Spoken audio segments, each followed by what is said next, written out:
নারায়ণগঞ্জ সিদ্ধিরগঞ্জে একটি নকল স্ট্যাম্প তৈরির কারখানায় অভিযান চালিয়ে কোটি টাকা মূল্যের নন জুডিশিয়াল ও রেভিনিউ স্ট্যাম্প জব্দ করা হয়েছে। এ ঘটনায় কারখানায় কর্মরত দুই যুবককে আটক করেছে পুলিশ। স্টাফ রিপোর্টার মোহাম্মদ নূরনবী জনির ভিডিও চিত্রে বিস্তারিত। বৃহস্পতিবার বিকেলে এক প্রেস বিজ্ঞপ্তিতে বিষয়টি নিশ্চিত করেছেন অতিরিক্ত পুলিশ সুপার অপরাধ ও অপারেশন তারেক আল মেহেদি।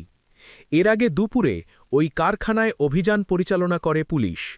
আটককৃতরা হল ফরিদপুর জেলার আলম খানের ছেলে মিন্টু খান ৩৮ বছর ও একই জেলার কামাল মিয়ার ছেলে মোহাম্মদ মুন্না ইসলাম ২১ বছর।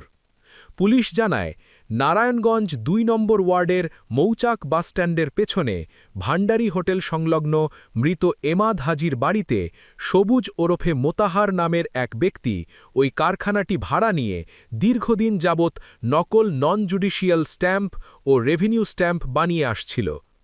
তাদের প্রতারণার খবর পেয়ে গোপন সংবাদের ভিত্তিতে সিদ্ধিগঞ্জ থানা পুলিশ কারখানাটিতে অভিযান পরিচালনা করে স্ট্যাম্প তৈরির ২টি মেশিন ও কোটি টাকা মূল্যের স্ট্যাম্প উদ্ধার করে।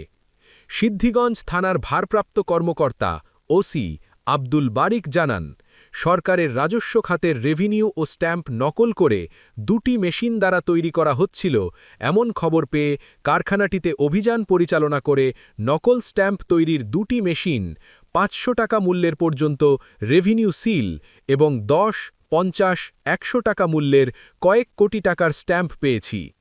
এ সময় কারখানাটিতে নকল স্ট্যাম্প তৈরির কাজে নিয়োজিত ২ জনকে আটক করা হয়েছে।